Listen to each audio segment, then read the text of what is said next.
ईश्वराचं त्याने पाठवून दिलेले एकुलते एक पुत्राचं आणि तो तुमच्या आणि माझ्या सोबत तुम्हाला आणि मला ज्याने अनाथ आणि पोरकं सोडलं नाही असा देवाचा पवित्र आत्मा आणि याला उत्तेजित ठेवण्यासाठी त्याला ताजतवाने ठेवण्यासाठी आणि त्याला आमच्या जीवनामध्ये प्रज्वलित करण्यासाठी देवाने दिलेलं पवित्र अभिवचन, देवाने दिलेले वचन, देवाने दिलेले धर्मशास्त्र, नियमशास्त्र, पवित्र शास्त्र जे तुमच्या आणि माझ्यासाठी परमेश्वराच्या अद्भुत दिवसातले आमचे जे दिवस आहेत, जे आम्ही धन्यतेमध्ये जगावेत, जे आम्ही समाधानाने जगावेत, जे आम्ही तृप्ततेने जगावेत, जे आम्ही आशीर्वादाने जगावे अशी परमेश्वराची इच्छा आहे.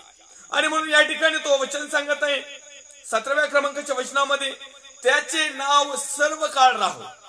माझे प्रिय भावांनो, बहिणी, आई-वडिलांनो, या जगामध्ये कुणी कितीही चांगल्या गोष्टी केल्या त्याचं नाव थोडा वेळ राहतं, परंतु सर्व काळ ज्याचं नाव आहे ते आहे यहोवा परमेश्वर. सर्व काळ ज्याचं नाव होतं, ज्याचं नाव आहे आणि ज्याचं नाव राहणार आहे युगाच्या युगांपर्यंत ते आहे प्रभू येशू ख्रिस्त.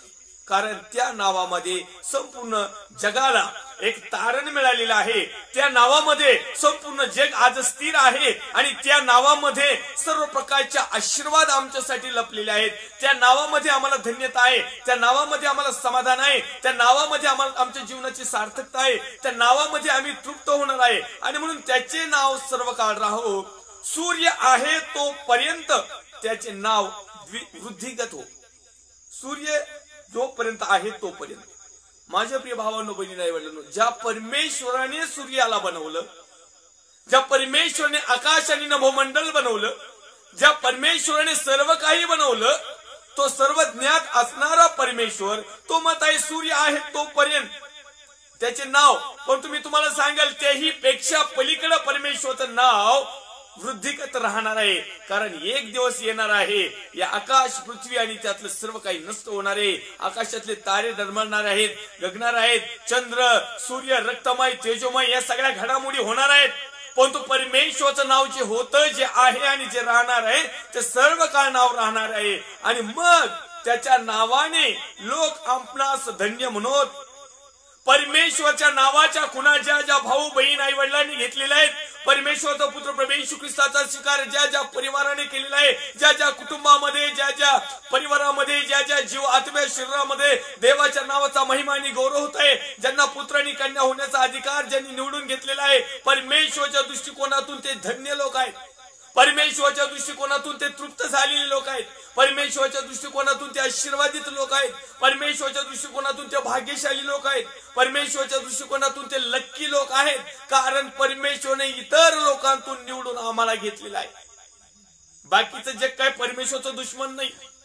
कारण परमेश्वराने तुम्हाला आणि मला अनुवाद 28 मध्ये सांगितल्याप्रमाणे सर्व आज्ञाविधी नियम पुढे ठेवलेत. निवडायचे काय, स्वीकारायचे काय, आचरणात काय आणायचं हे तुमची आणि माझी जबाबदारी आहे. तरी देखील मी तुम्हाला परमेश्वराची कृपा सांगतो की परमेश्वराची इच्छा आहे एकही आत्म्याचा नाश होऊ नये, तर सर्वांना सार्वकालिक वतन, सार्वकालिक सुख, सार्वकालिक समाधान, सार्वकालीन आशीर्वाद त्याला मिळावे आणि त्याने जीवनामध्ये तृप्त होऊन जीवन जगावं.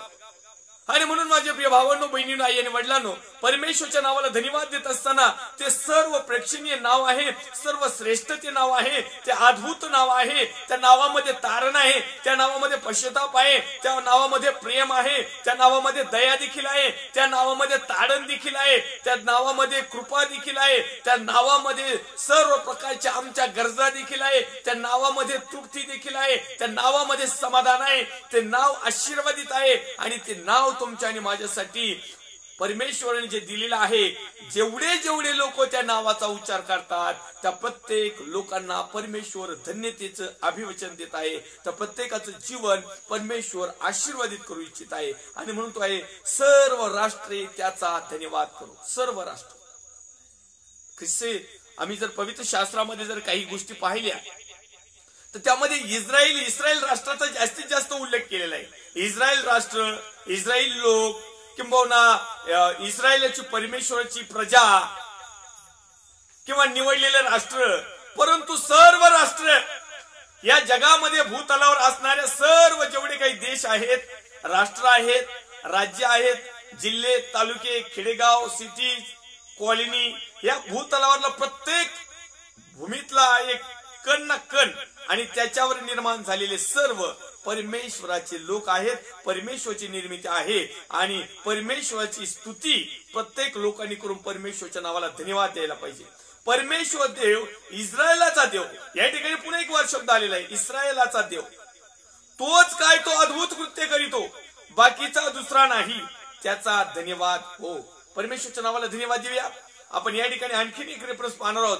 आपण धन्य या विषयावर पवित्र शास्त्रातलं चिंतन मनन अध्ययन करीत असताना अधिक आणि अधिक रेफरन्स म्हणजे परमेश्वराच्या वचनाबद्दल कुठं धन्यतेविषयी लिहिलेलं आहे, तृप्तविषयी लिहिलेलं आहे, समाधानाविषयी लिहिलेलं आहे, आशीर्वादाविषयी लिहिलेलं आहे, भाग्याविषयी लिहिलेलं आहे, लक्की या विषयात लिहिलेलं आहे. याची आपण चिंतन मनन अध्ययन करीत आहोत यासाठी की आमच्या जीवनाला या वचनाच्या माध्यमातून एक आशीर्वाद मिळावा. स्तोत्रसहित अध्याय क्रमांक 78 वचन क्रमांक 29 मध्ये लिहिलेलं आहे, ते खाऊन ते अगदी तृप्त झाले, अशा रीतीने त्यांनी त्यांची इच्छा पुरवली. आपण कालच्या मागच्या भागामध्ये ते पाहिलं होतं. या समयाला आणखीन एक रेफरन्स आपण पाहूया. अध्याय क्रमांक 84 आणि वचन क्रमांक 4. तुझ्या घरात राहणाऱ्याची केवढी धन्यता, ते निरंतर तुझी स्तुती करीत राहतील. ज्या मनुष्याला तुझ्यापासून सामर्थ्य प्राप्त होतं, ज्याच्या मनाला शिवण्याच्या राजमार्गाचा ध्यास लागला आहे, तो केवढा धन्य. आपण धन्य या विषयावर चिंतन मनन अध्ययन करीत आहोत. स्तोत्र संहिता अध्याय क्रमांक 84 आणि वचन क्रमांक 4 मध्ये लिहिले, तुझ्या घरात राहणाऱ्यांची केवढी धन्यता. आता परमेश्वराच्या घरात कोण राहतात? सर्वांना माहिती. परमेश्वराच्या घरात फक्त याजकच राहतात. पाळक, पास्टर, रेव्हरंड, बिशप, गुरुजी, फादर, कोऑर्डिनेटर, लीडर्स, हे लोक परमेश्वराच्या घरात राहणारी. असं लोकांचा एक भ्रम आहे, चुकीचा भ्रम आहे. परमेश्वराच्या घरात सर्वसाधारणापासून तर देवाच्या अभिषिक्तापर्यंत जेवढे कुणी आहेत ते सर्व परमेश्वराच्या घरात राहणाऱ्याची, जे घरामध्ये राहतात त्यांना धन्यता आहे.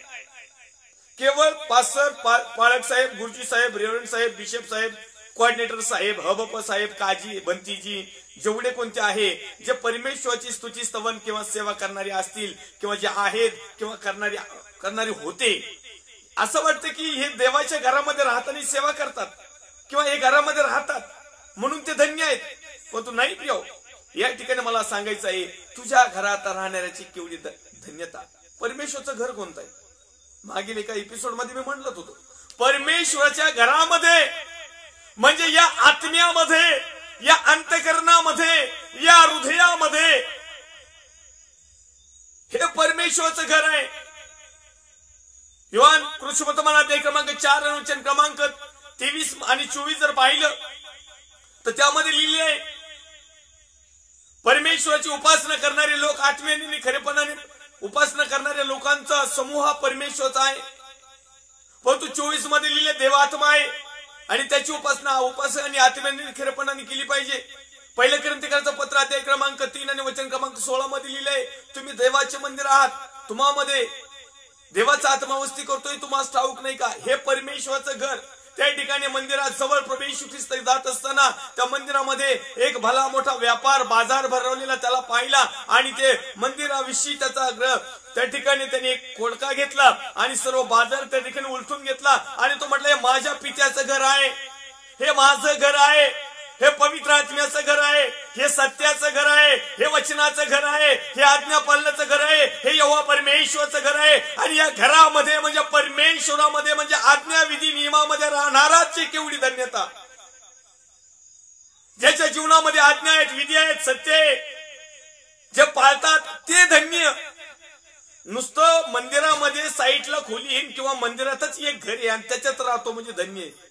पहिल्या काळामध्ये मिशनरी लोक आहेत ना, त्या मंदिराच्या तिथंच एक रूम राहायचा, घर पाळक साहेबांना राहिला, म्हणून तो धन्य नाही झाला. या घरात राहण्याविषयी परमेश्वर सांगत आहे. दुसरा मुद्दा तो त्या ठिकाणी सांगत आहे, धन्यता केव्हा मिळेल? ते निरंतर तुझी स्तुती करीत राहतील. निरंतर 24 आवर्स, ना की फक्त संडेला, ना की फक्त फ्रायडेला, ना की फक्त वेन्सडेला किंवा एक ठरवलेला दिवस असेल आपला प्रार्थनेचा समय, सहभागितेचा समय, उपास प्रार्थनेचा समय, संडेची भक्तीचा समय एवढ्या दिवशी नाही तर ते निरंतर तुझी स्तुती करीत राहतील. परमेश्वराची निरंतर स्तुती करणाऱ्या लोकांच्या जीवनामध्ये धन्यता आहे. परमेश्वराची स्तुती निरंतर करणाऱ्या लोकांचं जीवन धन्य आहे. परमेश्वराची निरंतर स्तुती करणारे लोक समाधानी आहेत. परमेश्वराची निरंतर स्तुती करणारे लोक तृप्त आहेत. परमेश्वराची निरंतर स्तुती करणारे लोक आशीर्वादित आहेत. परमेश्वराची निरंतर स्तुती करणारी लोक भाग्यशाली आहेत. आणि परमेश्वराची निरंतर स्तुती करण्याचा ज्यांना संधी मिळती ते लक्की आहेत. आज तुमच्या आणि माझ्या जीवनामध्ये ह्या गोष्टी आहेत का? माझे प्रिय भावांनो, बहिणींनो, आईवडिलांनो, आपण या संसारामध्ये जीवन जगत असताना, या जगात जीवन जगत असताना, जगातल्या सर्व उठा ठेव्या करता करता, जगातला सर्व बाजार गोळा करता करता मंगळवार कवा निघून जातो काहीच कळत नाही. देवाची स्तुती कधी करताल? हे जीवन जगत असताना जगातल्या सर्व गोष्टी, जगातलं कामकाज, जगातल्या आम्हाला जगण्यासाठी आवश्यक असणाऱ्या सर्व गोष्टीमध्ये मनुष्य इतका काय गुंतून गेलेला आहे की देवाची स्तुती निरंतर करण्याची काय पण एकदा करायची सुद्धा त्याला संधी मिळत नाही. काही काही लोक आहेत फक्त संडे, काही काही लोक आहेत फक्त ते 4 महिन्यातून एकदा जे प्रभू भोजन मिळतं ना त्या फर्स्ट संडेला किंवा लास्ट संडेला किंवा सेकंड संडेला. आणि त्यातली त्यात आणखीन काही लोक आहेत का ते डायरेक्ट 3 महिन्याला. त्याच्यात एक कॅटेगरी अशी, ते फक्त नाताळ, गुड फ्रायडे, ईस्टर आणि चर्चचा वाढदिवस एवढे. कशी धन्यता मिळेल? माझे प्रिय भावांनो, बहिणी, आईवडिलांनो, देव म्हणत नाही तुमचं कामकाज सोडा, तुमच्या सगळ्या जगातल्या गोष्टी सोडून द्या आणि दिवसभर माझ्या नावाने टाळकुटीत बसा. नाही म्हणत. दिवसभर झांजरी वाजवत बसा, दिवसभर ट्रिपल वाजवत बसा, दिवसभर गिटार वाजवत बसा, नाही म्हणत असा. परंतु निरंतर त्याची स्तुती करीत असताना आम्ही आमच्या कामकाजामध्ये देखील स्तुती केली पाहिजे. आम्ही रस्त्याने चालत असताना त्याची स्तुती केली पाहिजे. आम्ही मित्रांबरोबर बोलत असताना स्तुती केली पाहिजे. इतरांना तो काम, ज्यावेळेस तुम्हाला गीत गाण्याची संधी मिळेल गीत गा, भजन गाण्याची संधी मिळेल भजन गा, वचन सांगण्याची संधी मिळेल वचन सांगा, वचन ऐकण्याची संधी मिळेल वचन ऐका, अनुकरण करण्याची संधी मिळेल अनुकरण करा, कामकाजाच्या टायमाला प्रामाणिकपणे काम करा. ही देखील देवाची स्तुती स्तवन केल्यासारखंच. परंतु आम्हाला एक ठराविक वेळ आमच्या नामधारी पिढ्यांनी सांगितलं नाही, गुडघेच टेकावं लागते, आंघोळच करावं लागत, सकाळीच बसावं लागत, चर्चमध्येच जावं लागत, तिथंच डोकं टाकावं लागतं, मग देवाचं काम. चालतानी, उठतानी, बसतानी, निसतानी, मार्गस्थ असतानी, कोणतेही एनी टाइम तुम्ही परमेश्वराची स्तुती करू शकता आणि मग तुमच्या जीवनाला ती धन्यता मिळेल. पहिली गोष्ट, आमच्या परमेश्वराच्या घरामध्ये म्हणजे अंतकरणामध्ये म्हणजे देवाच्या वचनामध्ये आम्ही राहणं म्हणजे आम्हाला धन्यता मिळेल. त्याच्यानंतर आम्ही निरंतर त्याची स्तुती करणं, तेव्हा आम्हाला एक धन्यता मिळेल. पुढे तो म्हणत आहे, ज्या मनुष्याला तुझ्यापासून सामर्थ्य प्राप्त होतं. कुणापासून? परमेश्वरापासून. अनेक मनुष्यांनी काय केलं माहिती का? जगाचं सामर्थ्य तयार केलं. हावभाव करणं, आरडाओरड करणं, शरीराची दशा बदलवणं, आवाजाचा टायमिंग ठेवणं, त्याचप्रमाणे एक शरीराला एक वेगळं वळण देणं, अचानक भूतासारखा आवाज काढणं, अचानक आरडणं, अचानक लोळायला लागणं, अचानक काहीतरी वेगळंच काहीतरी करणं, हे परमेश्वरापासून मिळालेल्या सामर्थ्याचं प्रतीक नाही. अनेक लोकांनी पवित्र आत्म्याची डुप्लिकेट कॉपी केली. खेदाची गोष्ट आहे, शर्मेची गोष्ट आहे, लाजेची गोष्ट आहे. पवित्र आत्मा मिळाला म्हणजे अशी हात गाळा गाळा गाळा गाळा गळून नाही पडत खाली. काही काहींचे फार हात गळून पडत येत. पवित्र आला म्हणजे आतमध्ये लोळावं नाही लागत. पवित्र आत्मा आला म्हणजे एखाद्याला घुसाटा नाही मारावं लागत. पवित्र आत्म्याचं सामर्थ्य प्राप्त झालं म्हणजे एकमेकाला लाता नाही मारायच्या. पवित्र आत्मा मिळाला म्हणजे सगळा धिंगाणा नाही घालायचं चर्चमध्ये. अहो काही काही सिस्टरला असा पवित्र आत्म्याचं सामर्थ्य उतू जातं नाही त्यांचं. पाळक साहेबांच्या प्रार्थना सुद्धा करू, पाळक साहेबाला बंद पाडी देत. वेळ पडली ना, वेळ प्रसंगी पाळक साहेबाला वाटत जायला हे नेमकं या सिस्टरला पवित्र आत्मा ओरिजिनल आहे का, मला मिळालंय का नाही. कधी कधी पाळक साहेबाला प्रश्न पडतो. ही रियालिटी आहे. अहो ते पाळक साहेब तिकडून पूल पिटून येशूच्या नावात कवर आहे म्हणलं तरी येशूच्या नावात आकळत नाही घ्या. इतका बेफाम सामर्थ्य. हे असं पवित्र आत्म्याचं डुप्लिकेट सामर्थ्य नाही पाहिजे.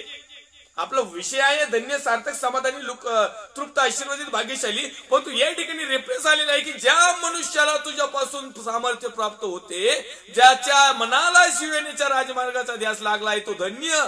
केवढा धन्य. आणि मग या धन्य या विषयावर ज्या मनुष्याला तुझ्यापासून सामर्थ्य प्राप्त होतं. आता मनुष्याला सामर्थ्य प्राप्त होतं कसं होतं? वचनाचं सामर्थ्य कुणालाच नाही मिळत.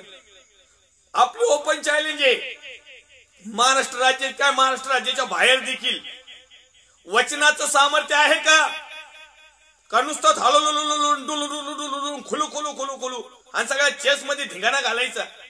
ज्यावेळेस विधर्मी लोक येते त्यांना वाटतं का भांडणं चाललंय काय चेस मध्ये, अरे ही अन्य भाषेची डुप्लिकेट कॉपी. पवित्र आत्मा उतरतो हे असा गोंधळ नाही घालीत. पवित्र आत्मा येतो तो शांततेमध्ये येतो. पवित्र आत्मा सुव्यवस्था राखतो. पवित्र आत्मा कुठल्या प्रकारचं गडबड गोंधळ करत नाही. हे सैतान हैवान इब्लीस हाडळीन खोडळीन तांत्रिक मांत्रिक यांच्या आत्मे ज्यावेळेस लोळायला सुरू होते ना ते आरडाओरडा करतात. इथं मंदिरामध्ये आल्यानंतर कधी कधी असं वाटतं की दुष्ट आत्मे लोळत आहेत का पवित्र आत्म्याची लोळत आहेत, दुष्ट आत्मेवाले अन्य भाषा बोलत आहेत का पवित्र आत्मेवाले अन्य भाषा बोलतात. याचा अर्थ मला पवित्र आत्म्याच्या द्वारे मिळणारी जी अन्य भाषा याच्यावर माझा आक्षेप नाही, परंतु ज्यांनी डुप्लिकेट अन्य भाषा तयार केली, जे गोंधळ घालणारी आहेत ना, गोंधळ घालणारी 100% समजून जायचं की डुप्लिकेट भाषा आहे, परमेश्वरापासून आलेलं सामर्थ्य नाही.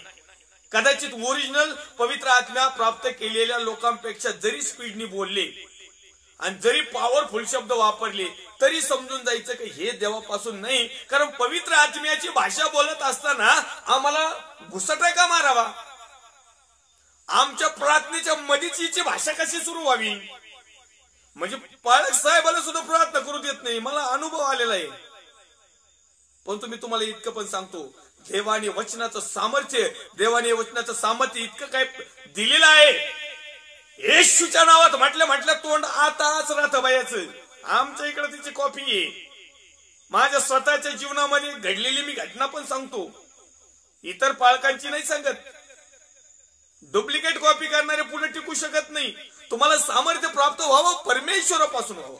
ज्या मनुष्याला परमेश्वरापासून म्हणजे तुझ्यापासून, यहोवापासून, देवापासून, पवित्र आत्म्यापासून, सत्यापासून जे सामर्थ्य प्राप्त होतं आणि सामर्थ्य प्राप्त झाल्यानंतर ज्याला राजमार्गाचा ध्यास लागलाय, ज्याला मार्ग सत्य जीवनाचा ध्यास लागलाय, ज्याला सत्याचा ध्यास लागला, ज्याला आज्ञा पालनाचा ध्यास लागला, ज्याला देवाचं गौरव करण्याचा ध्यास लागला, ज्याला देवाची स्तुती आराधना करण्याचा ध्यास लागला, जो सत्याच्या मार्गाचा त्याला ध्यास लागला. ध्यास लागला म्हणजे येडा झाला समजा परमेश्वरासाठी, स्तुती स्तवनासाठी, आराधनेसाठी, सत्यासाठी, वचनासाठी, सामर्थ्यासाठी, आज्ञा पालनासाठी, सगळ्या चांगल्या गोष्टी करण्यासाठी ज्याला येडा झाला ना, ध्यास लागला, ध्यास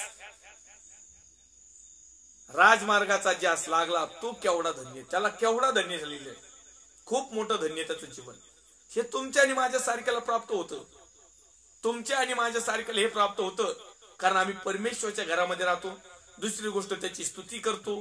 तिसरी गोष्ट आम्हाला परमेश्वरापासून प्राप्त झालेलं सामर्थ्य मिळालं. आणि आम्ही जर सियोनेच्या राजमार्गाचा म्हणजे परमेश्वराच्या स्वर्गाच्या राज्याचा म्हणजे मार्ग सत्य म्हटलेल्या जीवनाच्या मार्गाचा जर आम्हाला ध्यास लागला, जर आम्हाला ओढा लागला, जर आम्हाला ओढ लागली, जर आम्ही त्याच्याविषयी तृषित झालो, जर आम्हाला त्याची इतकी काही गरज लागली, तो मनुष्य केवढा धन्य. धन्यता कशी मिळेल? काही लोकांना केवळ असं वाटतं की जगातलीच धन्यता ओके, आम्हाला सामर्थ्य नको आहे आणि आम्हाला सामर्थ्य प्राप्त झालं तर प्रकटीकरणाचं द्या, भूत घालण्याचं द्या, अन्य भाषा बोलण्याचं द्या, अर्थ सांगण्याचंही द्या, अधिकार द्या. सामर्थ्य दुसरं नको म्हणतात लोक, दुसरं दान नको म्हणतात लोक, दुसरी कृपादान नको म्हणतात लोक, आत्म्याचे फळ नको म्हणतात. ते फक्त म्हणतात की लोकांना फोकसला येण्यासाठी मला एक प्रोफेसी करण्याचं कृपादान दे प्रभू, मला प्रकटी करण्याचं कृपादान दे प्रभू, सामर्थ्य दे, तुझ्यापासून दे. आणि मिळतं कुणापासून? सैतानापासून, ऐहिक ज्ञानापासून, जगापासून, दुष्टतेपासून. कारण ह्या गोष्टी ज्याच्या जीवनामध्ये परमेश्वराचं सामर्थ्य आहे आणि त्याच्या जीवनामध्ये जर वचन नाही, त्याच्या जीवनामध्ये सत्यता नाही, त्याच्या जीवनामध्ये जर आज्ञा पालन नाही, तो जर परमेश्वराची निरंतर स्तुती स्तवन करणारा नाही, तो जर परमेश्वराच्या घरामध्ये राहत नाही आणि ज्याला परमेश्वराच्या राज्याच्या मार्गाचा ध्यास लागला नाही, तर फक्त संपत्तीचा ध्यास लागला, लॉर्ड फॉड व्हायचा ध्यास लागला, इस्रायलला टुरा मारायचा ध्यास लागला, तेलाच्या बाटल्या पाण्याच्या बाटल्या कॅलेंडर रुमालाचे तुकडे विकायचा ध्यास लागला, त्याच्यातून मिळवायचा ध्यास लागला, लोकांना फक्त आपल्या चर्च मध्ये जमा करायचा ध्यास लागला, मोठं दानपत्र देणगी रक्कम घेण्याचा जर ध्यास लागला, तर काय समजायचं केवढी ह्या माणसाची धन्यता, हा लवकरच अधोलोकात आणि नरकात जाईल असा ध्यास लागला. तर परंतु परमेश्वराच्या वचनाचा जर ध्यास लागला, सत्याचा जर ध्यास लागला, स्तुतीचा जर ध्यास लागला, देवाच्या राज्याचा जर ध्यास लागला, पवित्र आत्म्याचा जर ध्यास लागला, वचनाचा जर ध्यास लागला, वचनाचं जर सामर्थ्य मिळालं, पवित्र आत्म्याचं जर सामर्थ्य मिळालं, सत्याचं जर सामर्थ्य मिळालं, समाधानाचं जर सामर्थ्य मिळालं, तृप्ततेचं जर सामर्थ्य मिळालं, आशीर्वादाचं जर सामर्थ्य मिळालं आणि आम्ही जर मार्ग सत्य म्हटलेल्या जीवनाकडे जर चालत आहोत, त्या राजमार्गाकडे जर चालत आहोत, ज्याचा जर आम्हाला ध्यास लागलेला आहे, आमचं लक्ष जर सगळं तिकडं आहे, तर निश्चित अर्थानं माझ्या प्रिय भावांनो, बहिणींनो, आई वडिलांनो, देवाच्या सेवकांनो, आम्हाला परमेश्वर धन्य म्हणत आहे. आमचं जीवनाचं सार्थक झालं समजायचं, आम्ही समाधानी झालो समजायचं, त्याच्या पुढे काहीच नाही. कारण या ठिकाणी सांगत आहे 10व्या वचनामध्ये, सॉरी 9वं वाचूया आणि 10वं पण वाचूया. हे देवा, तू आमची ढाल आहेस, अवलोकन कर, तू आपल्या अभिषिक्ताच्या मुखाकडे दृष्टी लाव. कुणाकडे? अभिषिक्त. म्हणून आमच्या लोकांना एक फॅड लागलंय, फॅड आहे सध्याच. कोणतं फॅड? अभिषिक्त म्हणण्याचं. काहींनी नाव अभिषिक्त ठेवलं, तो अभिषेक वेगळा, पण तू काही लोकांना अभिषिक्तच्या मुखाकडे दृष्टी लाव. मग ह्यो अभिषिक्त जे लिहिलंय ना शब्द, मॅन ऑफ गॉड, इंग्लिश मध्ये मॅन ऑफ गॉड, आशिषित, देवाचा अभिषिक्त. एक भागाने तर असं लिहिलंय, देवाचा महाअभिषिक्त सेवक. अरे म्हटलं आता यांचा महा कुठून आलाय बा? आता याच्या जीवनात तर कुठले छोटे छोटे चांगल्या गोष्टी दिसणार, आणि महाअभिषिक्त झाला कसा? तू आपल्या अभिषिक्ताच्या मुखाकडे दृष्टी लाव. अभिषिक्त कोण?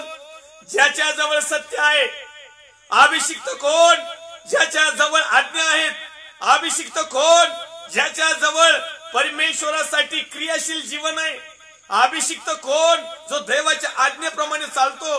अभिषिक्त कोण? ज्याचं लक्ष स्वर्गाच्या राज्याकडे आहे. अभिषिक्त कोण? ज्याचं लक्ष सत्याकडे आहे. अभिषिक्त कोण? ज्याचं लक्ष चित्त, त्याचं सगळं डोक्या पायाच्या तळव्यापासून तो डोक्याच्या केसापर्यंत ज्याने परमेश्वराला त्याचं संपूर्ण अर्पण केलं, तो अभिषिक्त. लोकांना वाटतं अभिषिक्त म्हणजे take it fire, give it fire, receive fire, हे असं म्हणणारे लोक अभिषिक्त, असं लोकांनी लेबल लावलेले. तुम्ही आणि मी ते किट म्हणणार नाही, काहीच म्हणणार नाही, पण तू परमेश्वर आम्हाला सगळं ऑलरेडी दिले, तो अभिषिक्त. लोकांनी अभिषिक्त नावाकडे एक वेगळी दृष्टी लावलेली आणि वचनाचा विपर्यास करून नको ते येणीशीन जोडे. याला साधं काय म्हणतात? मला बाजीराव म्हणा, मला बाजीराव म्हणा, अख्खा गाव बाजा म्हणतं. अरे बाजीराव म्हणा म्हणजे बाजीराव सारखे तर काम कर ना. तुम्हाला अभिषिक्त सेवक म्हणायचं तर अभिषिक्त सारखं वागा ना. स्वतः म्हणू शकतो आपण, हे देवाचे महान अभिषिक्त सेवक आहेत, हे अति अभिषिक्त सेवक आहेत, हे एकदम लय नम्री अभिषिक्त सेवक आहेत. तसं लय नम्री पण काम करा. नुसते चिन्ह आणि चमत्कार केली आणि तेलाच्या बाटल्यान कॅलेंडर लोकांना प्रोफेसर केलं, भविष्यवाणी केलं म्हणजे अभिषिक्त नाही झाली. तुमचे मुख एक दिवस लज्जेने काळ वाढणार येतं, कारण तुम्ही ओरिजिनल देवाकडून झालेले अभिषिक्त नाहीत. म्हणून या ठिकाणी लिहिले की ज्या मनुष्याला तुझ्यापासून सामर्थ्य प्राप्त होतं, यांनी स्वतःच सामर्थ्य प्राप्त करून घेतलं. जगातली टेक्निकल, जगातलं ज्ञान, भाषा बोलण्याची एक आहे, कुठली तरी एक संस्था, एक मिनिस्ट्री आहे, तिथं भाषावर प्रभुत्व कसं मिळवायचं याविषयी नॉलेज असतं. क्लास असतात, क्लास. भाषण कसं करायचं, लोकांना प्रभावित कसं करायचं, लोकांना मोहित कसं करायचं, लोकांवर छाप कशी पाडायची, लोकांसमोर कसं भारी यायचं. 10-20 हजार रुपये फी आहे त्या क्लासची. आमच्या मालक एका साहेबांनी केलेली नगर मधला बोल बच्चन, असे लय येते, मी त्यांचे नाव सांगेन. हे जे एक भाषावाली आहेत ना, एक भाषावाली, जेवढ्या सेवकांची एकच लँग्वेज, एकच भाषा, एकच टुनिगन, एकच झटका राहील ना, समजून द्यायचे. हे क्लास करून आलेत. यांनी किती अभिषिक्त महाअभिषिक्त नाव लिहिलं आणि यांच्या चेज मधून किती गर्दी झाली, किती लोकांना लुटलं, किती वेळेस इस्रायलला टोरा जरी मारला नाही, किती मोठाले बंगले जरी बांधले ना चांगल्या चांगल्या स्टँडर्ड ठिकाणी, आणि किती मोठाल्या गाड्या घेतल्या ना. तुम्ही फक्त लेबलला अभिषिक्त इथं, परमेश्वराच्या दृष्टिकोनातून अजिबात अभिषिक्त नाहीत. कारण अभिषिक्त तुमच्यात दिसतच नाही. तुमच्याकडे जर सत्यवचन असतं ना, लोकांपर्यंत पोहोचवलं असतं, तुमच्याकडची प्रॉपर्टी ना ती लोकांमध्ये वाटली असती, तुम्ही भिकाऱ्यावानी झाली असती जर तुमच्याकडे जर असतं. हे अभिषिक्त पहिले अभिषिक्त होते, सगळे भिकारपणात हिंडले. हे आताचे अभिषिक्त सगळे लोडफोड झाली. अभिषिक्तातला फरक सांगतो मी तुम्हाला. देवाचा पुत्र प्रभू येशू ख्रिस्त, स्वर्गाच्या राज्याचा वारीस, तो काही कमी अभिषिक्त होता का? काय जमा केलं त्यांनी? नाही, मला सांगा, पवित्र शास्त्रामध्ये किती जमा केलं त्यांनी? त्याची आई मरियाला काय दिलं? बाप योसेफ जगी का वाहिना, जन्मदाते का वाहिना, त्याचे भाऊ बहिणी नातेवाईक आपते काय दिलं? काय आज आमच्या अभिषिक्ताचा बाप, आई, पोरगी, पोरग, चुलता, चुलत भाऊ, मिवणी, मेवना, काकी, काका सगळे तिकडे दानपत्र मोजायला येतं. कुणी सेल लीडर, तर कुणी प्रमुख लीडर, तर कुणी पास्टर इन्चार्ज, तर कुणी काय काय काय काय. वाव, हे अभिषिक्ताचे कार्यक्रम. पहिले अभिषिक्त कशी होती? ते देवापासून होते. त्यांना संपत्तीचा लोभ नव्हता, त्यांच्यामध्ये मीपणा नव्हता, त्यांना भेटायला काय अपॉइंटमेंट घ्यावा नव्हती लागत. आमच्याच दानपत्र जगले, आमच्याच दानपत्र मोठाले झाले, आणि आज आमच्या सारख्यालाच अपॉइंटमेंट घ्यावा लागती मोठाल्या अभिषिक्तांची. लक्षात राहून द्या, प्रभू येशू ख्रिस्ताची अपॉइंटमेंट नाही घ्यावा लागत. त्या पाळक साहेबांची जे अभिषिक्त नाव लिहितात ना, देवाचे अभिषिक्त सेवक अमुक फलाने बिस्तानी, इथं वचन लिहिले, तू आपल्या अभिषिक्ताच्या मुखाकडे दृष्टी लाव. पाहिजे प्रभूनी, जे प्रभू अभिषिक्तांच्या मुखाकडेच बघतोय. अजून प्रभूनी आमचे मुख तोडले नाहीत. प्रभूनी आमच्याकडे बघितलं ना, मी जर देवाचा अभिषिक्त आहे ना, प्रभू माझ्याकडे बघतोय, आणि जे आणखीन अभिषिक्त आहेत ना त्यांच्याकडे बघतोय, आणि जे डुप्लिकेट आहेत ना त्यांच्याकडे बघतोय. पण देवाची दया आहे, अजून आमचे मुसकाळ नीटनेटके आहेत, फुटले नाहीत. परमेश्वराने आमच्या मुखाकडे पाहतोय, पण तो आमचं मुख अजूनही नीटनेटकं आहे. अजून आमच्या मुखाला वाकडं तिकडे केलं नाही. पण तू ज्यावेळेस न्यायाचा दिवस येईल ना, वाव, त्या दिवशी बघायचे मग आमचे मुख कसे येतं. याजक लोक, पाळक लोक, पास्टर, फादर, रेव्हरंड, बिशप, गुरुजी यांचे मुख बघायचे मग त्या दिवशी न्यायाचा दिवस आल्यावर. आणि घोडा मैदान संघच राहील.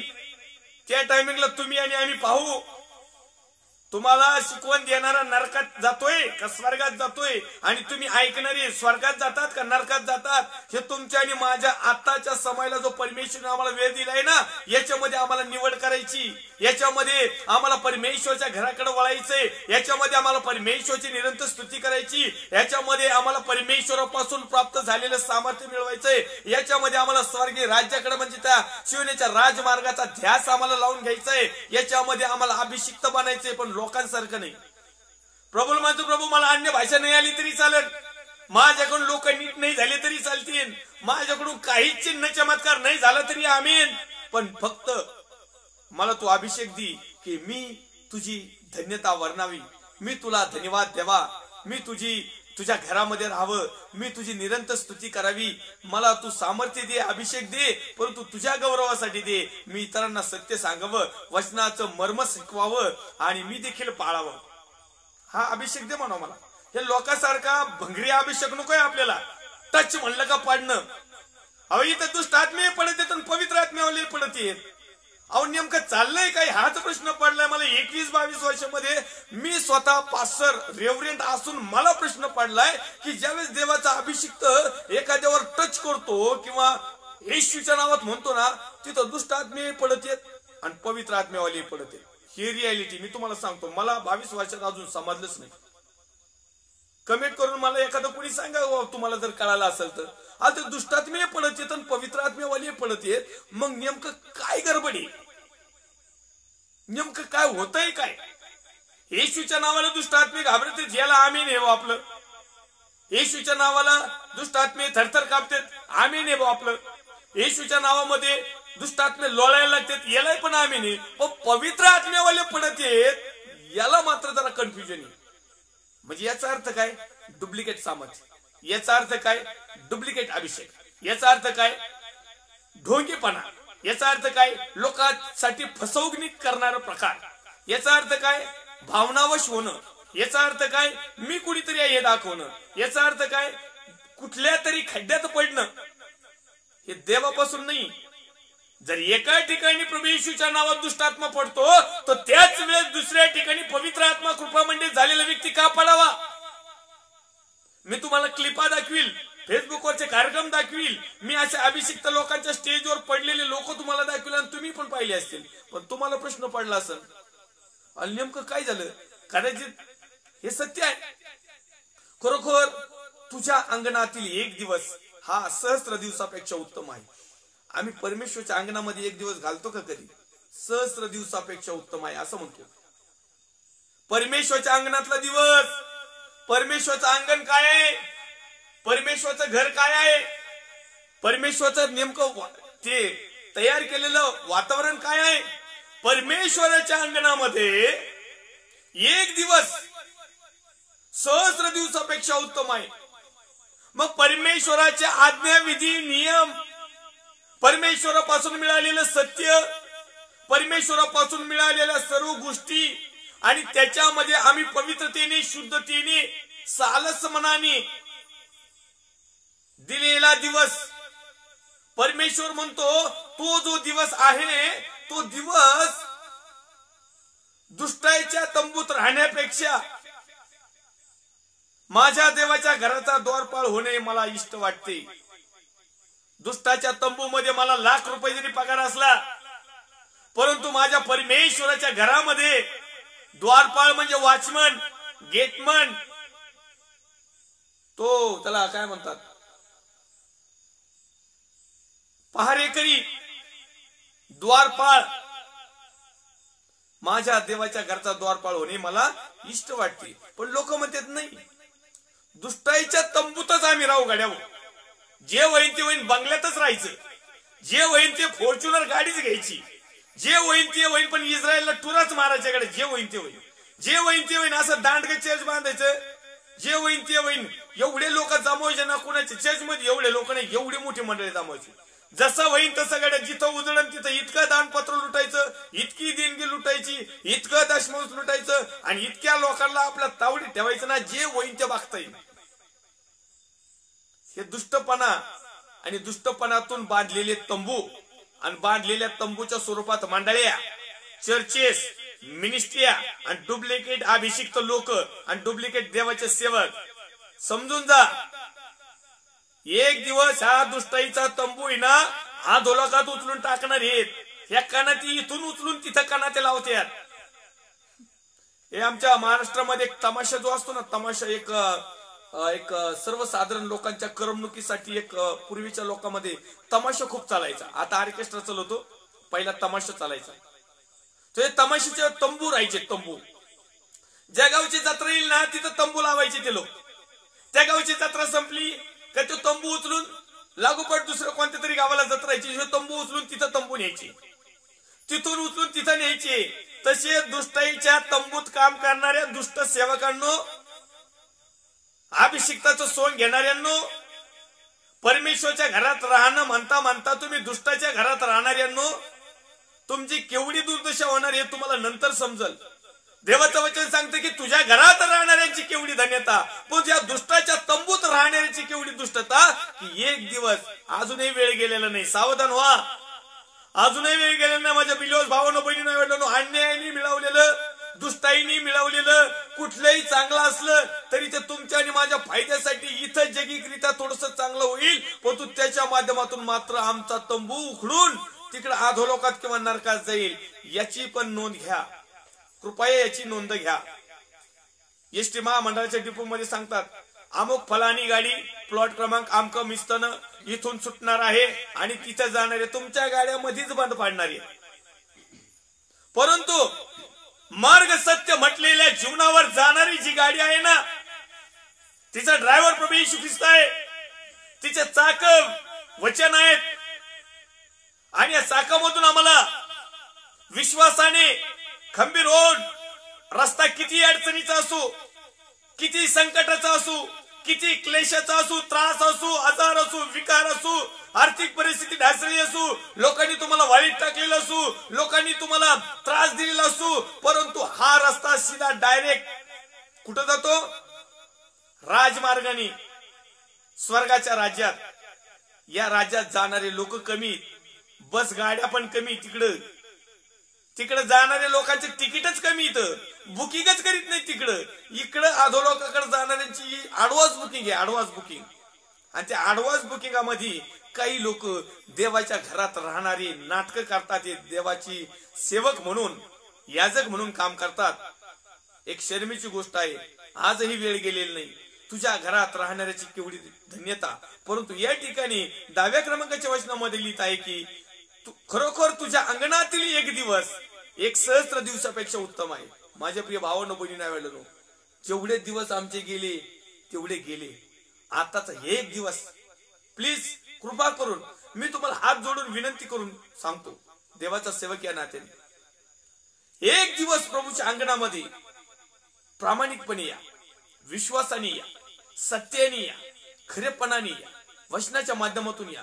तुम्ही कोणत्या मिनिस्ट्रीचे आहेत, कोणत्या संस्थेचे आहेत, तुमचा याजक कसा आहे, तुमचे पाळक कोणते आहेत, किंवा तुमचा फादर कोण आहे, याच्याशी आम्हाला काही घेणं देणं नाही. प्रभूला याच्याशी काही घेणं देणं नाही. प्रभूने या लोकांना ग्रुप करायला पाठवलंच नाही. हे तिरीमिरी करून आहे ना, तुझं नाही पटलं, माझं नाही पटलं, आम्ही घातलं कुत्र्याला. म्हणजे काय माहिती का, तिरी चुपन मिरी बिचूप, तुला ना मला घाल कुत्र्याला. हे कुत्र म्हणजे सैतान. तुम्ही आणि मी ह्या संस्थेच्या नादात आणि फादर ब्रदर आणि प्रोटेस्टंट कॅथोलिक आणि डुबुक आणि फुबुक आणि हे यहोवाइटनेसन, आणखीन ते ओनली जीजस आणि पेंटिकोस्टल आणि न्यू पेंटिकोस्टल आणि आमकान फलाना बिस्ताना आणि आमक्याची मिनिस्ट्री तमक्याची मिनिस्ट्री, हे आमच्यात जुपून दिलेलं आहे. तुमच्या लक्षात येतं का? खोपडीत येतं का? तुमच्या पुढारी लोकांनी, म्हणजे आमच्या पुढारी लोकांनी, मग त्याच्यात फादर असेल, पाळक असेल, ब्रदर असेल, कुणी आणखी कुणी असेल, यांनी वाटून घेतले या लोकांना कसं लुटायचं, यांचे लचके कसे तोडायचे. मग रोमन कॅथोलिक लोक काही लचके तोडीत आहेत, काही प्रोटेस्टंट तोडीत आहेत, काही डुबुकवाले तोडीत आहेत, काही पेंटिकॉस्टल वाले तोडीत आहेत, काही प्रोटेस्टंट वाले तोडीत आहेत, कुणी मातावाले तोडीत आहेत. येऊन नुसते देवाच्या लोकांचे लचके तोडीत आहेत. एकालाही सत्य मार्ग सांगणार, एकालाही ख्रिस्ताचा खरा मार्ग सांगणार, एकालाही परमेश्वरच्या खऱ्या अंगणामध्ये उभा करीत, हेच उभा राहणार. म्हणून मी तुम्हाला हात जोडून विनंती करतो की एक दिवस, फक्त एक दिवस प्रामाणिकपणे, मी ख्रिस्ताचा आहे, मी परमेश्वरचा आहे, मी निर्माणकर्त्याचा आहे, मला ग्रुप नाही, मला फादरही नाही, मला पास्टरही नाही, जाळ होऊ त्यांच्या दोघावर आहे, पण मी प्रभूचा आहे. एक दिवस फक्त प्रभू मध्ये या, सत्य तुम्हाला समजल आणि सत्य तुम्हाला बंधमुक्त करेल. झाले काय आता? हे पास्टर ही मिनिस्ट्री इकडे उडीती, ही मिनिस्ट्री याचा उदो सांगती, कॅथोलिक वाले फादरचा उदो करतेत, प्रोटेस्टंट वाले ब्रदरचा उदो करतेत. आणखीन याच्यामध्ये सैतानाचं फगलं. मग असं झालंय माहिती का, तुला ना मला, म्हणजे या संस्थेला ना या संस्थेला, आणि घाल कुत्र्याला म्हणजे या सैतानाला. आम्ही दोघं सैतानाच्या तावडीत जातो. आयतीच्या माहिती तो काहीच करीत नाही. जेवढं काही सगळं करतो ना ते आम्हीच करतो. आणि म्हणून हेवा देवा ईर्ष्या सोडून द्या. तुम्हाला सत्य माहिती पडलं नाही, तुम्ही धर्म वेडे बनलेला आहात, तुम्ही संस्थेचे वेडे बनलेला आहात, तुम्ही फादर ब्रदर पास्टर वेडे बनलेले आहात. पापा भक्त, ज्याला एक नवीन शब्द आलेला आहे, पापा भक्त बनले. सोडून द्या हे पापा भक्त आणि धर्म भक्त. तुम्ही धार्मिक व्हा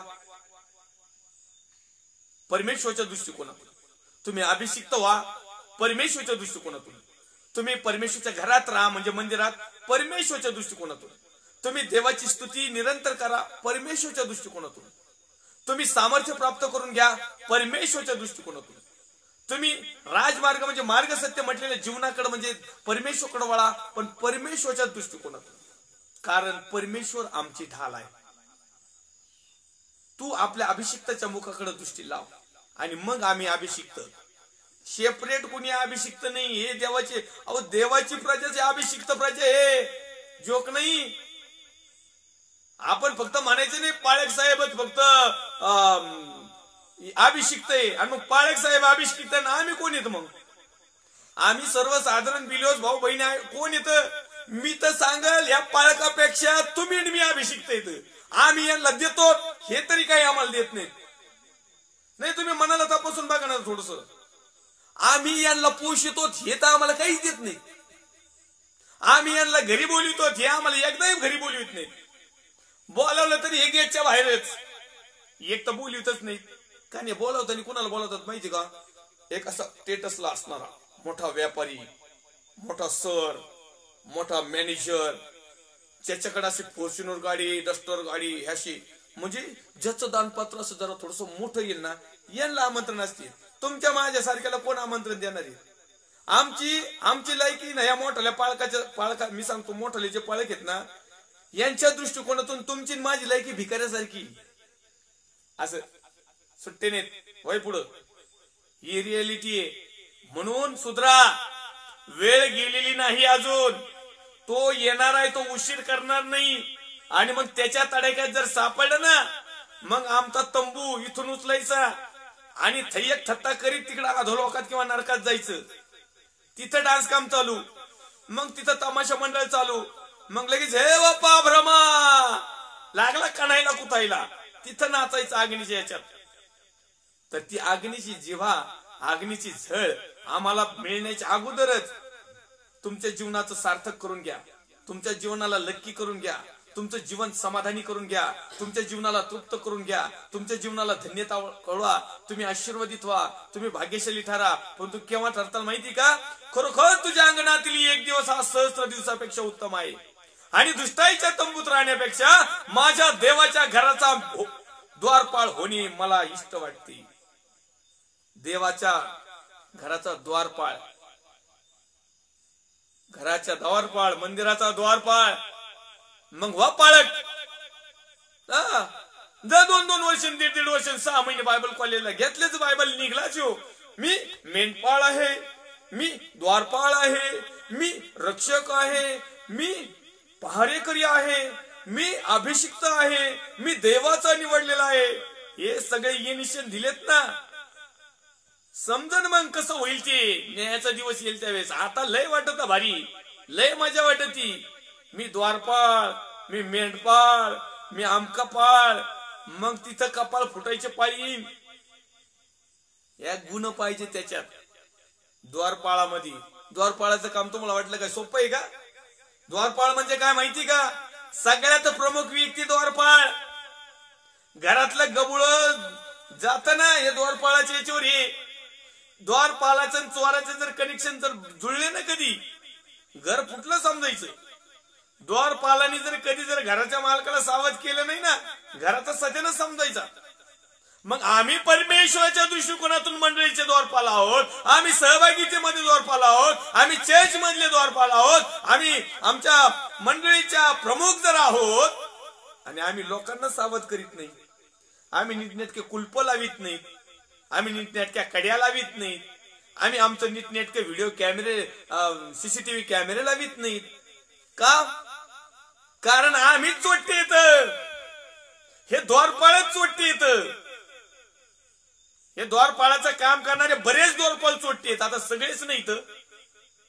हे बरेच बिगर अभिषिक्त येत. फक्त नाव अभिषिक्त लावलेलं आहे. सगळेच नाहीत. याचा अर्थ मला असं सांगायचं का सगळेच देवाचे सेवक वाईट आहेत असं नाही. सगळेच दुष्ट आहेत असंही पण नाही. आणि सगळेच चोट्टे भामटे आहेत असंही पण नाही. आता ज्यांनी त्यांनी ओळखून घ्यायचं. देवाच्या वचनाच्या माध्यमातून आपल्याला दोषारोप करायचा अधिकार नाही. कारण देवाच्या सेवकाचा दोषारोप करणं म्हणजे प्रभू येशूच्या बुबळात हात घाल नाही. मला पक्क समजतंय, तुम्हालाही समजतंय. तुम्ही घाबरतात, मला पक्क समजले, त्याच्यामुळे आपण नाही घाबरत. मी डायरेक्ट येशूच्या परमेश्वरच्या बुबळाला हात घालायला माझी काही डिरिंग. मी पाळकाच्या बुबळाला हात घालितो डायरेक्ट. बघ हे नीट. मी ते जो द्वारपाळ आहे त्याचा डोळा म्हणलं तर काढायची ताकद आहे. परमेश्वराने दिली. कारण तो म्हणतोय तुझा डोळा दोषी आहे, आणि तो डोळा घेऊन आधळ्यावानी उड्या मारत मारत तिकडे नरकात जाण्यापेक्षा तो डोळा उपटून फेकून टाक ना. ही पण रियालिटी आहे. देवाचा सेवक असा नाही तेरी बी चूप आणि मेरी बी चूप नाही. कशाला चूप? तुमची पण उघडीन माझी पण उघडीन होऊ द्या. दोघांचं तारण होईल. दोघं सुधरतोल, दोघं वळतोल, दोघं आम्ही पाप करायचं सोडून देतो. पण जर आम्ही जर का म्हणलो हे अभिषिक्तांनी सांगितल्याप्रमाणे नाही, दोष काढू नका, चूक दाखवू नका, खरं सांगू नका, खरं सांगितलं आमचं पितळ उघडं पडल, तुम्हाला घ्यायची तर घ्या नाही तर नका घेऊ, पण आम्ही घेतो तर आमचं कशाला काही करता, तुम्ही नका नाही विकू, त्यालाच्या बाटल्या आम्हाला विकता येतात, आम्हाला टेक्निकल येते. याद राखा, एक दिवस ज्यावेळेस तो येईल ना, या सगळ्या तेलाच्या कढईत नाही तुम्हाला उकळ उकळ घेतलं ना परमेश्वरने, तर तिथून पुढं आता लई तेल किती आहेत. पाणी ना तुम्हाला अशा पाण्यात टाकीन ना ते गंधक आणि आग्नेय रसासारख्या, तवा समजन. आणि रुमालाची तुकडी ना तुम्हाला तर त्या बांधू बांधू सांगतील, पिळू पिळू. धुणं कसं पिळीत येत तसं आधो लोकात तुम्हाला पिळतील. सावध राहा, या होणाऱ्या घटना आहेत. मला प्रकटीकरण नाही झालं, परंतु या होणाऱ्या घटना आहेत.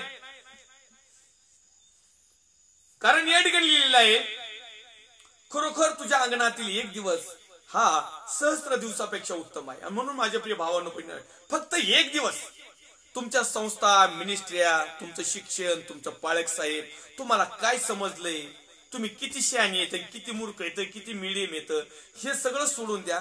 आणि फक्त एक दिवस कृपा करून प्लीज एक दिवस फक्त म्हणा, प्रभू मी तुझा आहे, मी पापी आहे, माझ्या पाप्यावर तू पांघरून घाल, मी तुझ्याकडे येऊ इच्छितो, मी तुझं खरं मार्ग जाणू इच्छितो, तू मला सत्य शिकव, मला पवित्र आत्मा दे, मला तू अभिषेक दे, मला राजमार्गाने चालायचे शिकव, माझ्या जवळ असणारे आसपासच्या सर्व गोष्टी माझ्यापासून दूर कर. आणि प्रभू मी तुझ्यामध्ये सत्यामध्ये चालावं यासाठी तू सहाय्य मार्गदर्शन कर. फक्त एवढंच म्हणा एक दिवस. आणि तुमची कोणत्या संस्थेचे आहेत, कोणत्या पाळकाचे आहेत, कोणत्या शिकवणीचे आहेत, डोक्यातच आणायचं नाही. मी फक्त म्हणायचं, मी आकाश आणि पृथ्वी निर्माण करणारा जो परमेश्वर आहे ना, ज्याच्या हातात सर्व काही आहे, आणि त्याचा एकुलता एक पुत्र प्रभू येशू ख्रिस्त जो राजवैभवाने न्यायवाने येणार आहे ना, तो, आणि जो पवित्र आत्मा जो तुमचा आणि माझे सगळ्या चुगल्या लावणारे, म्हणजे चुगल्या म्हणजे काय, तुमचं आणि माझं सगळं रेकॉर्ड परमेश्वरकडे देणारी, तो कॅमेरा, सीसीटीव्ही, पवित्र आत्मा, या तिन्ही गोष्टीच्या सानिध्यात थांबा. एक दिवस थांबा, तुम्हाला सत्य समजेल. सत्यच तुम्हाला बंधमुक्त करेल. मग तुम्ही कोणत्या पाळकाच्याही मागे लागणार नाही, कोणत्या फादरच्याही मागे लागणार नाही, कोणत्या ब्रदरच्याही मागे लागणार नाही, कोणत्या कुणाच्याच मागे लागणार नाही. तुम्ही फक्त प्रभूच्या मागे लागणार. आणि प्रभूच्या मार्गाने लागला का तुम्ही राजमार्गाने चालला. राजमार्गाने चालला तर तुम्ही धन्य झाला. राजमार्गाने चालला तुमच्या जीवनाचं सार्थक झालं. राजमार्गाने जर चालले तुम्ही समाधानी झाले. राजमार्गाने जर झाले तुमचं जीवन तृप्त झालं. राजमार्गाने झाले तिथं आशीर्वादच आहेत. आणि राजमार्गाने झाले तर तुम्ही अख्ख्या लोकांमध्ये भाग्यशाली ठरणार. इतर बाकीच्या ज्यांनी राजमार्ग स्वीकारला नाही, किंवा ज्यांनी मार्ग सत्य म्हटलं जीवन स्वीकारलं नाही, किंवा ज्यांनी सत्य स्वीकारलं नाही, किंवा ज्यांनी वचन स्वीकारलं नाही, अशा वचन न स्वीकारणाऱ्या लोकांच्या व्यतिरिक्त तुम्ही एकटेच तेवढे भाग्यशाली असणार. आणि म्हणून त्या परमेश्वराने आम्हाला 50, 60, 70, 80 वर्षाचं जे आयुष्य दिलेलं आहे, आयुष्यामध्ये निश्चित अर्थाने एक दिवस द्या प्लीज. कृपा करून पुन्हा एक वार पाया पडतो. आणि नसलं द्यायचं तर माझ्या काय बापाचं जात नाही. हा, अधोलोकात जा, नरकात जा, कुठेही जा, तिथं कुणाचाच काही जाणार नाही. कारण मी सुद्धा बऱ्याच दिवसाचा प्रयत्न करतो स्वर्गाच्या जाण्याचा. मी सुद्धा त्या राजमार्गाने चालण्याचा प्रयत्न करतोय. आज देखील मी अनेक सत्य धुंडण्याचा प्रयत्न करतोय. आज देखील मी प्रभूकडे मागतोय. प्रभूला म्हणत आहे, प्रभू मला कोणत्याच संस्थेचं नको. लई लोकांच्या ऑफर आल्या मला, आमच्या संस्थेत या, फालण्या संस्थेत या, इकडे या. मी हेला तुमची संस्था, तुम्ही तिकडच. मला फक्त एका गोष्टीचं उत्तर द्या, प्रभू येशू ख्रिस्त कोणत्या संस्थेचा होता. बस तुम्ही मला उत्तर दिलं. मला जर ते पटलं तर मी तुमच्या संस्थेत नेहमी राज्याला यायला तयार आहे. मला पगारही देऊ नका, काहीच देऊ नका. ताकद नाही वर यांची सांगायची. नाही तुम्हाला माहिती असलं तर तुम्ही सांगा, प्रभू येशू ख्रिस्तांनी कोणती संस्था स्थापन केली. रोमन कॅथोलिक, प्रोटेस्टंट, डुबुक, आरसी, पर UCNI, CNI, UCNI, काँग्रेस, आमक फलाने बिस्ताने, 7 डे, 9 प्रिशीद. अहो किती मंडळी येतात मला आता सांगता येणार नाही. लई लिस्ट येईल आपल्याच. याच्यापैकी प्रभू येशू ख्रिस्तांनी कोणती फाउंडेशन केलं. मोकार वाचनाचं घेऊन कुठे लावायचं. पेत्राला म्हणला, मी तू खडक आहेस आणि मी तुझ्यावर एक्सेलची मंडळी स्थापन करेन. म्हणजे काही कॅथोलिक मंडळी नाही. हे रेफरन्स चुकीचे येतं. बऱ्याच लोकांना याच्यामध्ये डांबून ठेवलंय. असं काहीच नाही. प्रभू येशूने कोणत्याच शिष्याला म्हणलं नाही का भाऊ ही मंडळी तयार कर. त्याला फक्त सांगितले का तू प्रमुख आहेस ना, आता ह्या 12 शिष्यांना तू जरा थोडासा धोरणात दिसतोस, याला नीटनेटकं सांभाळ बाबा. याच्या ताब्यात दिलं, पण याच्या ताब्यात दिलं हे व्यवस्थित होतं. पण नंतर काय झालं माहिती का, काहीतरी वर्षांनी रोमची त्यांच्यावर जो पगडा पडला, रोमची पावर आला, ताकद आली आणि ते रोमचं साम्राज्य सगळ्या जगावर पसरलं ना, त्यांनी रूल लावून टाकलं. येऊ त्यांच्या देवाच्या काही गोष्टी याच्यात वाचल्या. नाव फक्त मरिया, योसेफ, युसुबाळ आणि पूजा अर्चा किंवा जे ठराविक दिवस आहेत ना काही सणाची, हे त्या देवाचे इथं त्या ठिकाणी ते पूर्वी त्याची पूजा अर्चा चालायची. हे रियालिटी, हे सत्य नाही. आता आपला विषय एखाद्यावर दोषारोप करायचा नाही, पण तुम्हाला सांगायचं आहे ख्रिस्त कुठल्या मंडळीचा आहे हे निश्चित नाही. कारण ख्रिस्तामध्ये सगळे काय आहे. ख्रिस्त वैयक्तिक एका मंडळीची प्रॉपर्टी नाही. मग ते रोमन कॅथोलिक असून तर प्रोटेस्टंट असून तर डुबुक असून तर आणखीन कोणती असू, खाकरा मिनिस्ट्री हो, नाही तर तिकडं आणखीन फिलिप मिनिस्ट्री असू, नाही तर आणखीन कोणती मिनिस्ट्री असू, नाही तर बजेंदर संघ मिनिस्ट्री असू, नाही तर विनहेड चर्च टीम असू, पार्ट 1, पार्ट 2, पार्ट 3 आणि पार्ट 4 चांगलं दाबून चेपून खाऊ राहिले. एक पुण्याला, एक नगरला, एक औरंगाबादला, एक नाशिकला, एक तिकडं मुंबईला बसलायची झापाळ्या केसाचा लांब नाकाचा, एक तिकडं बजेंदर सिंग तो वाजवतो तिकडं लोकांना, एक चेन्नईला बसला तो दिनाकरन तो वाजवतो लोकांना तिकडं. सगळे वाजवणारेच कार्यक्रम हे, सगळे ऑर्केस्ट्रा मंडळी. तुमचं माझं भजनच केलं या लोकांनी. आम्ही पण नाही, आमचे ते हे आमचे तर आहेत ना, द्या मग त्यांना काय द्यायचे ते व्हा भिकारी आणि जाणार का. ही रियालिटी वस्तुस्थिती. प्रभू आमचा आहे असं म्हणा. हा, पाळेक साहेबांना तुम्ही आदर करा, सन्मान करा, त्यांना तुम्हाला भाऊ तुमचे कपडे काढून द्या, त्यांना सगळे घरदार विकून द्या, त्यांना काही अडचण नाही. आम्हाला काही फरक नाही पडत. काय द्यायचं ते द्या, पण त्याला देव समजू नका. हा महत्वाचा मुद्दा आहे, हा शिकवणीचा मुद्दा आहे. तुम्ही पाळेक साहेबांना, फादर साहेबांना, तुमचे जेवढे कोणी असतील ना, ठीक आहे ना, तुमच्यासाठी लय महत्कृत्य केलं भाऊ. तुम्हाला जन्मच दिलाय ते. आता तुमचे आई बाप्पा नव्हतेच तुम्हाला पूर्वी, तुम्हाला त्यांनी जन्म दिला. त्याच्यामुळे आता तुम्ही त्यांचा उदो आमचा स्पिरिच्युअल डॅड, स्पिरिच्युअल डॅड एवढे दिवस कुठं होता तुझा डॅड?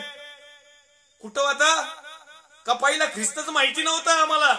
आहे आता शिकायले हे स्पिरिच्युअल डॅड वाले कुठून आले ते? सुरुवातीच्या काळामध्ये जर आम्ही महाराष्ट्राची भूमीमध्ये जर पाहिलं तर 2-3 पंथ होते. रोमन कॅथोलिकची मंडळी होती, सीएनआय युसीएनआय होती, प्रोटेस्टंटचे एक नवीन नंतर आला, सॅल्वेशन आर्मीने काम केलं. हे मध्येच कुठले आले?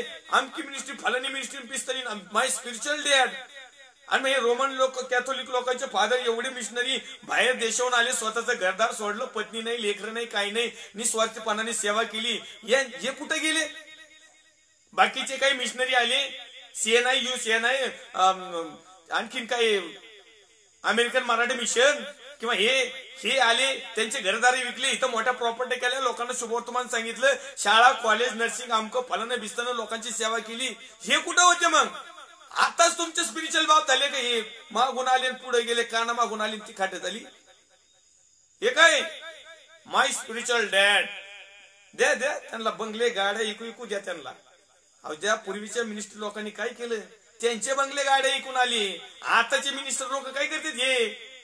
हे अभिषिक्त म्हणलेले हे घेतेत.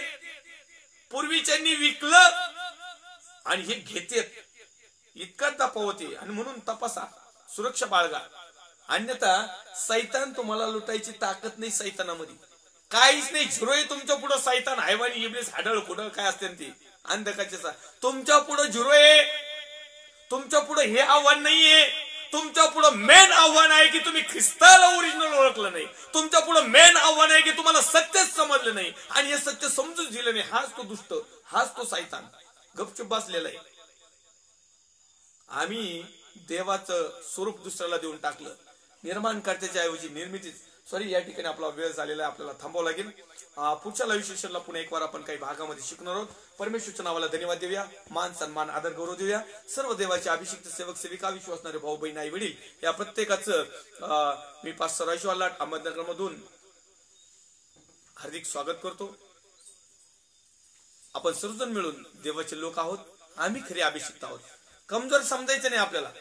परमेश्वरामध्ये जर आम्हाला सत्य समजलंय, मी जर निस्वार्थी आहे, माझ्यामध्ये जर सत्य आहे, मी जर आज्ञा पालन आहे, माझ्या जीवनामध्ये जर मी परमेश्वराला सर्वप्रथम जर स्थान देत आहे, तर आम्ही अभिषिक्त आहोत. बाकीचे लोक आम्हाला म्हणू नाही तर नाही. येऊया आपण भारत देशासाठी प्रार्थना करूया. पवित्र थोर सेना दिदे बापा, जसे आहोत तसे तुझ्या पवित्र हातामध्ये येत आहोत. प्रभू येशू ख्रिस्ताच्या प्रेमळ आणि सामर्थ्यवान नावात आमच्या भारत देशासाठी मी प्रार्थना करतो. भारत देशातील सर्व राज्ये, विशेष करून माझा महाराष्ट्र राज्याचे मुख्यमंत्री मान्य उद्धवजी साहेब, त्यांचे सर्व सहकारी टीम, विरोधी पक्ष नेते मान्य देवेंद्र फडणवीस साहेब, त्यांचे सर्व टीम, त्याचप्रमाणे पोलीस डिपार्टमेंट, डॉक्टर्स, नर्स, सेवाभावी संस्था, वैयक्तिक लोक, त्याचप्रमाणे माझ्या भारत देशाच्या सरहद्दीचे संरक्षण करणारी मिलिटरी फोर्स जवान, कमांडो, त्यांचे कुटुंबीय, त्याचप्रमाणे लाईव्ह सेशनला जुळणारे देवाचे अभिषिक्त सेवक सेविका, विश्वासणारे भाऊ बहीण, आई वडील, मित्र, आप्तेष्ट, स्नेही आणि विशेष करून प्रिय बापा, यानंतर जे पाहतील, ऐकतील आणि विशेष करून जे परिवर्तन करून परमेश्वराच्या चरणाजवळ वळतील, सत्याकडे वळतील, त्या प्रत्येक भाऊ बहीण, आई वडिलांसाठी मी परमेश्वर देव प्रार्थना करतो. आम्ही प्रत्येक जण मिळून प्रार्थना करतो. प्रत्येकाच्या समस्या, चिंता, काळजा, टेन्शन, ताण, दबाव, सर्व प्रकारच्या गरजा प्रभू येशूच्या नावात प्रत्येकाच्या नावाप्रमाणे, गरजेप्रमाणे देऊन तृप्त कर आणि सत्य आम्हा प्रत्येकाला समजू दे. आणि ज्या बंधनात आम्ही आहोत ते बंधन प्रभू येशूच्या नावात मोकळे केले जाऊ दे, तुटल्या जाऊ दे आणि तुझ्या नावाचा महिमानी गौरव सालस मनाने तृप्त होऊन, आशीर्वादित होऊन, समाधानी होऊन परमेश्वर देव आम्ही जीवन जगावं, यासाठी तू आम्हाला मार्गदर्शन कर. ज्या वेळेस तू राजवैभवाने म्हणजे न्यायवैभवाने म्हणजे मेघारून येशील, त्यावेळेस प्रिय प्रभू येशू, जे तुझं वचन पाळतात, जे अनुकरण करतात, जे आज्ञा पालन करतात, जे सत्तेमध्ये समर्पित आहे, या सर्वांची तू आठवण कर. अनेकांना तू संधी दे पश्चातापासाठी, त्यांनी पश्चाताप करावं आणि वळावं, यासाठी देखील अनेक प्रिय लोकांना तू सहाय्य आणि मार्गदर्शन कर. सर्व आदर, गौरव, सन्मान तुला देत ख्रिस्त येशू, जो होता, जो आहे, जो येणार आहे, त्या पवित्र प्रभू येशू ख्रिस्ताच्या प्रेमळ आणि सामर्थ्यवान नावात मागतो. स्वर्गीय पिता त्वयी. आमेन. प्रभू येशू रक्त की जय, प्रभू येशू रक्त की जय, प्रभू येशू रक्ताचा जयकार असो. आमेन, आमेन, आमेन. Praise the Lord. Thank you. God bless you.